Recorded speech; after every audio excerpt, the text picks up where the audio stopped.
নবীজি সাল্লাল্লাহু আলাইহি ওয়াসাল্লাম যেই গাধার পিঠে চড়তেন, নবী পাকের ইন্তেকালের পরে ওই গাধা নিজে নিজে কূপের মধ্যে পড়ে নিজের জীবন দিয়েছে।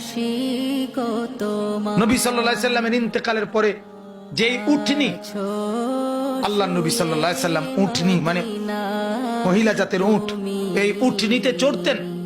সেই উটনি জান্নাতুল বাকি কবরস্থানের পাশে গিয়ে এমন ভাবে বসছে, একটানা 2 সপ্তাহ কোনো খাদ্য খাবার না খেয়ে, এক ঢোক পানিও না খেয়ে নিজের জীবন নিজে দিয়ে দিছে, মরে গেছে রাসূলের বিরহে। হযরতে আব্দুল্লাহ ইবনে যায়েদ ইবনে আব্দে রব্বিহি, নবীজির একজন সাহাবী, সর্বপ্রথম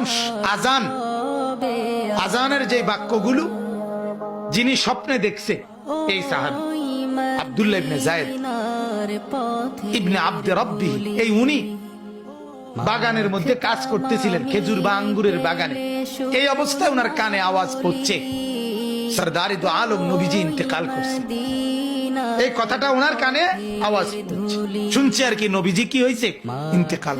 সাথে সাথে কিতাবে আছে, উনি হাত তুলে আল্লাহকে বলছে, আল্লাহ এই চোখ দিয়ে যদি এরপরে আর নবীকেই না দেখি তো মাওলা তোমার কাছে ফরিয়াদ, এই চোখ দিয়ে যেন আর পৃথিবীর কিছুই না দেখি, এই কান দিয়ে যদি তোমার বন্ধুর কথা না শুনি, রব্বুল আলামিন যে চোখ আর নবী দেখবে না, এই চোখে আমি আর কিছু দেখতে চাই না।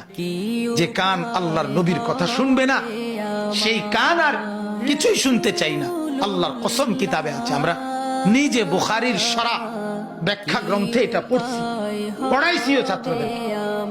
ওই সাহাবী এরপরে আর মৃত্যু পর্যন্ত কোনদিন আর কিছু চোখেও দেখে নাই, কানেও শুনে নাই। উনি আপনার অন্ধ হয়ে গেছে এবং উনি আপনার বয়রা বধির হয়ে গেছে।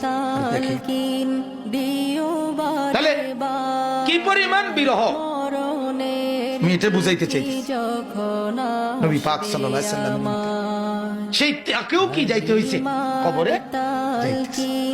হ্যাঁ, কবরে যায়। আল্লাহর নবী সাল্লাল্লাহু আলাইহি সাল্লামের রওজা মুবারক কবরে দাফন করার পরে এক লোক বহু দূর থেকে এক ইমানদার আসছিল, এটাও কিতাবে আছে।